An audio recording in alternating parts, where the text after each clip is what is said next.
तो 2010 में जब मेरे हाई स्कूल के पेपर चल रहे थे तभी मेरे फादर एक्सपायर हो गए थे। तो उसके बाद जो क्योंकि हमारे परिवार में केवल फादर ही थे जो आमदनी का ज़रिया थे, मतलब वो जो कमाते थे उसी से खर्चा चलता था।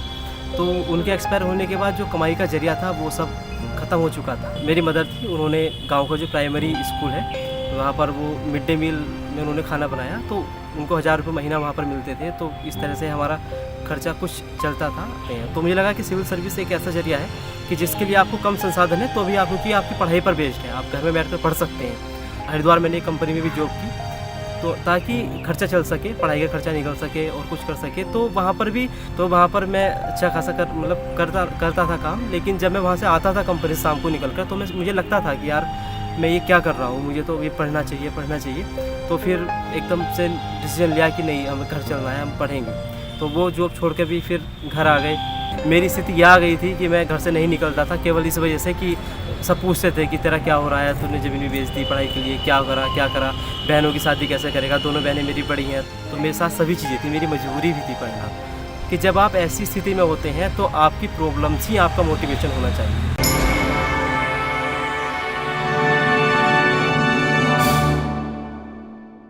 नमस्कार साथियों, मेरा नाम दिव्य प्रकाश सिसोदिया है। मैं मूलतः जिला बिजनौर उत्तर प्रदेश का रहने वाला हूँ। मैंने यूपीपीसीएस 2018 की परीक्षा में 16वीं रैंक हासिल की है कॉमर्शियल टैक्स डिपार्टमेंट में, जिसके तहत मैं असिस्टेंट कमिश्नर के पद पर चयनित हुआ हूँ। साथियों, आज डीकेटी के माध्यम से मैं आपके साथ अपनी ज़िंदगी के कुछ उतार चढ़ाव जो इस स्ट्रगल में मेरे आए हैं, वो शुरू से लेकर आखिर तक का मेरा ये सफ़र कैसा रहा है, तो वो मैं आपके साथ शेयर करूँगा। हो सकता है कि आपको उससे कुछ हिम्मत मिले, आपका मनोबल बढ़े, क्योंकि मेरा स्ट्रगल थोड़ा ऐसा ही रहा है कि मुझे लगेगा कि आपको ज़रूर से कुछ ना कुछ हिम्मत ज़रूर मिलेगी। तो चलिए मैं ज़्यादा बात ना करते हुए अपने स्ट्रगल पर आता हूँ। साथियों, मेरी ज़िंदगी का सबसे ज़्यादा स्ट्रगल शुरू हुआ 2010 के बाद। 2010 में एक्चुअली हुआ क्या कि मेरे फादर एक्सपायर हो गए। हम लोग एक सामान्य किसान परिवार से बिलोंग करते हैं। गाँव नरावली मेरा छोटा सा गाँव है। तो 2010 में जब मेरे हाई स्कूल के पेपर चल रहे थे तभी मेरे फादर एक्सपायर हो गए थे। तो उसके बाद जो क्योंकि हमारे परिवार में केवल फादर ही थे जो आमदनी का ज़रिया थे, मतलब वो जो कमाते थे उसी से खर्चा चलता था।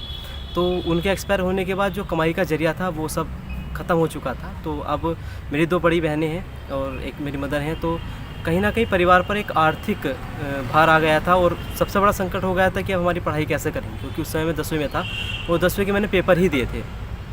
मेरी एक सिस्टर भी मेरे साथ 10वीं में थी और एक ने जो है वो 12th के पेपर दिए थे। तो अभी ऐसा भी नहीं था कि आप इतने पढ़ लिए हैं, आपके बड़े भाई या कोई ऐसा है परिवार में जो एक अच्छे रोज़गार पर है। तो हम लोगों के सामने सबसे बड़ी समस्या हो गई थी कि अपनी पढ़ाई को कैसे कंटिन्यू रखें और घर के जो खुद खर्चे होते हैं खाने के पीने के, वो कैसे करें।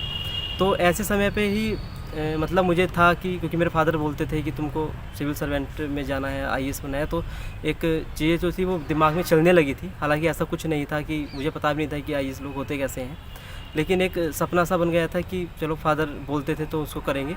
और कहीं ना कहीं मैं आपको एक बात कहना चाहूँगा कि जब आप संसाधन विहीन हो जाते हैं, जब आपके पास संसाधन नहीं बचते हैं, तो मुझे लगता है कि आप एक ऐसा ज़रिया ढूंढते हैं जो कम संसाधनों में आप प्राप्त कर सकते हैं। तो मुझे लगा कि सिविल सर्विस एक ऐसा ज़रिया है कि जिसके लिए आपको कम संसाधन है तो भी आप क्योंकि आपकी पढ़ाई पर बेस्ड है, आप घर में बैठकर पढ़ सकते हैं। तो उसके बाद हमने फर्स्ट ईयर में एडमिशन, जब परिवार की स्थिति ज़्यादा ख़राब हो गई तो जो मेरी मदर थी, उन्होंने गांव का जो प्राइमरी स्कूल है वहाँ पर वो मिड डे मील में उन्होंने खाना बनाया, तो उनको 1000 रुपये महीना वहाँ पर मिलते थे। तो इस तरह से हमारा खर्चा कुछ चलता था। हालांकि केवल खाना पीना ही होता था उसमें, पढ़ाई वढ़ाई तो सब ऐसी थी। इसी वजह से जहाँ से मैंने इंटर किया था उस इंटर कॉलेज में जो फर्स्ट ईयर इंटर था, तो मेरी फ़ीस भी उन लोगों ने माफ़ कर रखी थी जो मुझे ट्यूशन पढ़ाते थे टीचर। तो उनको सबको मेरी घर की कंडीशन पता थी। मैं पढ़ने में अच्छा बच्चा था, तो सब सोचते थे कि बच्चा पढ़ लेगा तो अच्छा होगा। तो उन्होंने फ़ीस भी मुझे कोई ऐसा फोर्स किसी टीचर ने नहीं किया। तो मम्मी वहाँ उस समय मिड डे मील बनाती थी और हम लोग अपना घर पे पढ़ते थे। तो धीरे धीरे क्या हुआ कि यही चीज़ें चलती रहीं 1 साल 2 साल, और जब हमारा इंटर हो गया तो फिर लगा कि यार अब हमें क्या करना चाहिए, क्योंकि हमारे पास इतना पैसे नहीं है, इतने संसाधन नहीं है कि हम कोई बड़ी पढ़ाई वहाँ पर कर लें। तो हालांकि मेरा इंटर साइंस साइड से था और मैं अच्छे मार्क्स से उत्तीर्ण हुआ था। तो फिर मैंने सोचा कि हम बीए करेंगे, आर्ट के सब्जेक्ट लेंगे।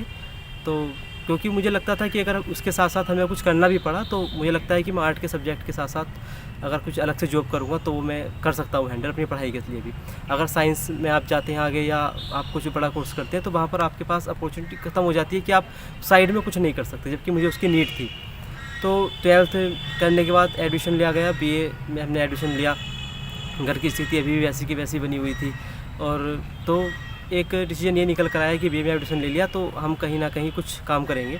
तो यही वो समय था। हालांकि थोड़े समय के लिए मैंने किया, एक हरिद्वार मैंने एक कंपनी में भी जॉब की, तो ताकि खर्चा चल सके, पढ़ाई का खर्चा निकल सके और कुछ कर सके। तो वहाँ पर भी मेरा अंदर पता नहीं क्या चीज़ें थी जो चलती रहती थी। मैं वहाँ पर कंपनी में काम करता था, तो उससे मेरी उम्र भी मैं 18 से कम का था। तो वहाँ पर जो कंपनी में मैं गया तो उन्होंने मुझे रखने से मना कर दिया। बोला कि भाई ये तो गैर कानूनी है कि आप अभी बालिग नहीं हो, नाबालिग हो, तो हम कंपनी की तरफ से आपको नहीं रख सकते। लेकिन मेरी मजबूरी को देखते हुए उन्होंने ठेकेदारी, जो ठेके में काम करवाने के लिए लगते हैं, और उनके साथ मुझको रख दिया। हालांकि तो जब मैं काम करता था मेरे मन में आता था कि यार मैं कुछ और अच्छा कर सकता हूँ, मैं कुछ और अच्छा कर सकता हूँ। तो वहाँ पर जो कंपनी में जो वर्कर थे तो वो लगातार मुझसे बोलते थे कि तुम ये क्यों कर रहे हो, ये क्यों कर रहे हो। तो वहीं पर एक भैया थे, अब तो वो मेरे कॉन्टैक्ट में भी नहीं है, तो उन्होंने मुझे कंपनी के जो एचआर थे उनसे मेरा संपर्क कराया था। बोला था कि ये बच्चा है हमारी कंपनी में काम कर। तो मेरा राइटिंग बहुत अच्छा था, तो उस बेस पे मैं ऊपर गया था, फिर राइटिंग के बेस पे। तो जो भी मेरे मैनेजर लोग थे सब थे, तो अपनी कुछ भी काम होता था उनका लिखने का या फाइल्स वर्क, तो मुझे सौंप देते थे। तो वहाँ पर मैं अच्छा खासा करता था काम। लेकिन जब मैं वहाँ से आता था कंपनी शाम को निकल कर, तो मुझे लगता था कि यार मैं ये क्या कर रहा हूँ, मुझे तो ये पढ़ना चाहिए। तो फिर एकदम से डिसीजन लिया कि नहीं, हमें घर चलना है, हम पढ़ेंगे। तो वो जॉब छोड़ के भी फिर घर आ गए, और फिर लगा कि घर आके भी क्या करेंगे। तो छोटे छोटे जो बच्चे थे उनको ट्यूशन पढ़ाना शुरू किया। जो सिस्टर थी उन्होंने एक प्राइवेट स्कूल पकड़ा और वहाँ पर पढ़ाना शुरू किया। तो इस तरह से 2015 तक, जब तक मेरी ग्रेजुएशन कंप्लीट हुई 15-16 तक, तो हम घर का सब खर्चा ही चला। मैं ट्यूशन पढ़ाता था और बीए मेरा चल रहा था।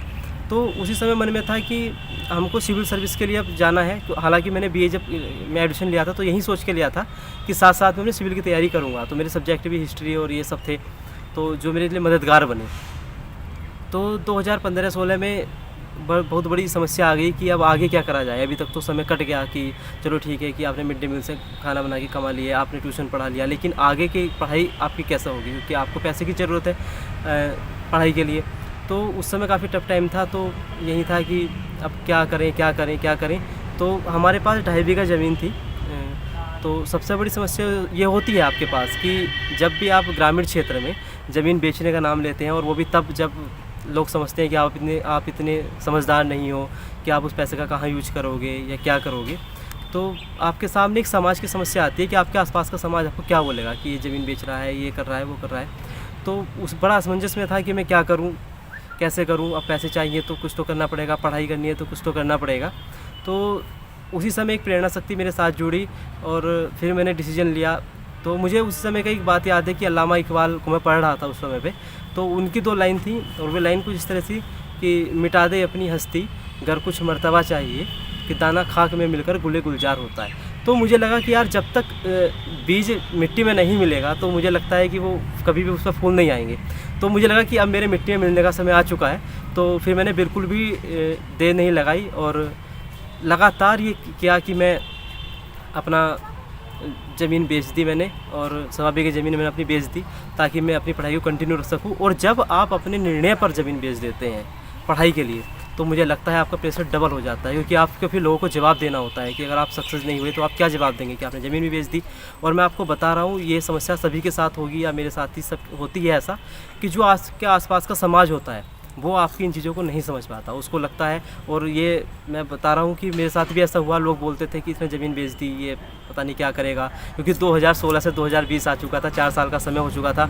मेरी स्थिति यह आ गई थी कि मैं घर से नहीं निकलता था, केवल इस वजह से कि सब पूछते थे कि तेरा क्या हो रहा है, तूने ज़मीन भी बेच दी पढ़ाई के लिए, क्या करा, बहनों की शादी कैसे करेगा, दोनों बहनें मेरी बड़ी हैं। तो एक मनोवैज्ञानिक प्रेशर आपके ऊपर बनाते थे वो लोग, बनाते हैं कि जब भी मैं कभी उत्साह में होता था, पढ़ता था, कोई आके बोल दे कि भाई क्या करेगा आगे, 1.25 बीघे ज़मीन है, बहनों की शादी भी करनी है। और तो एक तरह से डर हमारे अंदर बन जाता था, निगेटिव थिंकिंग हमारे अंदर आनी शुरू हो जाती थी। वो इस वजह से आती थी क्योंकि सिविल सर्विस कोई कोर्स नहीं है कि आप 4 साल आपने पढ़ाई कर ली किसी कॉलेज में तो बाद में आपको डिग्री मिल जाएगी। ये थोड़ा अनिश्चितता होती है कि पता नहीं आपको सफलता कब मिलेगी। तो जब आप अपनी ज़मीन बेच देते हैं और आपका पूरा फैमिली सपोर्ट आपको मिलता है तो आपको कहीं ना कहीं आपको ऊपर ये प्रेशर बनता है कि मेरे पूरी फैमिली ने मेरे पढ़ाई की वजह से अपनी ज़मीन बेची है, तो कहीं ना कहीं मैं उनके लिए कुछ करूँ, मैं कुछ ना कुछ करके दिखाऊँ, क्योंकि ये डिसीजन मेरा था, मुझे तैयारी करनी थी, तो उन्होंने मुझे सपोर्ट करा। तो जब आपकी स्थिति ऐसी हो जाती है तो मुझे लगता है कि फिर आप एक अच्छी तरह से पढ़ना शुरू कर देते हैं। और एक चीज़ होती है कि आपको पढ़ने का शौक़ है, आप सिविल सर्वेंट बनना चाहते हैं, एक ये है कि आपकी मजबूरी भी है वो। तो मेरे साथ सभी चीज़ें थी, मेरी मजबूरी भी थी पढ़ना। तो पढ़ते रहे 2018 का यूपीपीसीएस का नोटिफिकेशन आया, तो वो हमने भरा। तो मुझे लगा कि ठीक है, चल रहा है। प्रारंभिक परीक्षा उत्तीर्ण हुई, मेंस परीक्षा उत्तीर्ण हुई, इंटरव्यू के लिए गए, तो बाद में सफलता भी मिली। तो ये जो मेरा पूरा संघर्ष था, ये इस पोस्ट के लिए था कि कैसे मेरे फादर एक्सपायर हुए, घर पर आर्थिक संकट आया। और आर्थिक संकट इतना था, मैं ये आपको सच बताता हूँ कि कभी कभी ऐसा भी हो जाता था कि हम लोग भूखे भी सो जाते थे, क्योंकि आप जबकि आपके पास किताब खरीदने के लिए पैसे नहीं होते, आपकी मदर एक मिड डे मील में खाना बनाती है, 1000 रुपये उनको पर मंथ मिलते हैं, तो आप खाएंगे या पढ़ेंगे, ये बड़ा मुश्किल हो जाता है। कपड़े, कहीं आना जाना तो एक अलग बात हो जाती है। आप अपना रोटी कपड़ा मकान, ये चीज़ें भी आपके लिए मुश्किल हो जाती हैं। तो मैं अब ये कह सकता हूँ कि उस समय पे जो मैंने महसूस किया कि इस दुनिया में सबसे अच्छी कोई महक है तो वो रोटी की होती है। कोई परफ्यूम की महक इतनी अच्छी नहीं होती, क्योंकि जब आप वो दिन देख चुके होते हैं तो आपको लगता है कि अन्न की क्या कीमत होती है। तो ये सब संघर्ष मेरी ज़िंदगी से जुड़े, इन्होंने मुझे इतनी मजबूती दी कि मैं कोई स्टेप लेने में नहीं घबराया। इस पूरे संघर्ष में आपको कुछ लोगों का सपोर्ट मिलता है। जैसे मेरे दोस्त थे, 1-2 दोस्त मेरे बहुत अच्छे थे जिन्होंने सपोर्ट किया। मेरे पड़ोस में एक चाचा जी हैं, उन्होंने मुझे बहुत सपोर्ट किया। और कुछ लोग आपके साथ जुड़ जाते हैं कि जो आपको प्रेरणा देते हैं, एक प्रेरणा शक्ति के रूप में आपके साथ कार्य करते हैं। तो कहीं ना कहीं मेरा ये मानना है कि अगर आपके साथ ऐसा संघर्ष है कि आपके घर में भी ऐसी स्थिति है, तो आप बिल्कुल भी मत घबराइए। वो कहीं ना कहीं स्थिति इसी वजह से है ताकि हो सकता है कि वो आपको मजबूत करने के लिए हो, और आप उसको अपनी मजबूती, आप उसका प्रयोग इस तरह से कीजिए कि वो आपको मजबूत करे, आपको डराए नहीं। आप मजबूती बनाए रखिए, पॉजिटिव लोगों से जुड़े रहिए, अपना एक ऐसा सर्किल बनाइए कि जो आपको पॉजिटिव वाइब्स आपको अंदर देते हो। वैसे तो मुझे लगता है कि जब आप ऐसी स्थिति में होते हैं तो आपकी प्रॉब्लम्स ही आपका मोटिवेशन होना चाहिए, आपकी प्रॉब्लम्स ही आपका मोटिवेशन होना चाहिए। तो मेरा ये संघर्ष रहा था प्रारंभ से लेके अब तक। ये लगभग 7 से 8 साल का मेरा संघर्ष चला, जो घर की आर्थिक समस्याएं थी, सामाजिक समस्याएं थी। और सबसे ज़्यादा समस्याएं तो मुझे जब लगी जब आपको समाज को फेस करना होता है, आप एकदम घर में कैद हो जाते हैं। सबको लगता है कि ये घर में कैद होकर पढ़ता है, कोई ये नहीं सोचता कि वो घर से इसलिए नहीं निकलता कि फिर आप उससे प्रश्न करेंगे कि भाई तुमने ज़मीन बेच दी, ये कर दिया, वो कर दिया, अब आप क्या कर रहे हो, 4 साल हो गए। तो इन सब प्रश्नों का जवाब आपके पास तब तक नहीं होता है जब तक आप सफल नहीं हो जाते हैं। तो आप हिम्मत मत हारिए, आपके ज़िंदगी में हो सकता है कि मेरी स्टोरी आपको कुछ ताकत दे, और बिल्कुल आप मेरी स्टोरी से मोटिवेट होइए और अपने पढ़ाई पर ध्यान रखिए, धैर्य बनाकर पढ़िए, ज़रूर सफलता आपको एक ना एक दिन ज़रूर मिलेगी। धन्यवाद।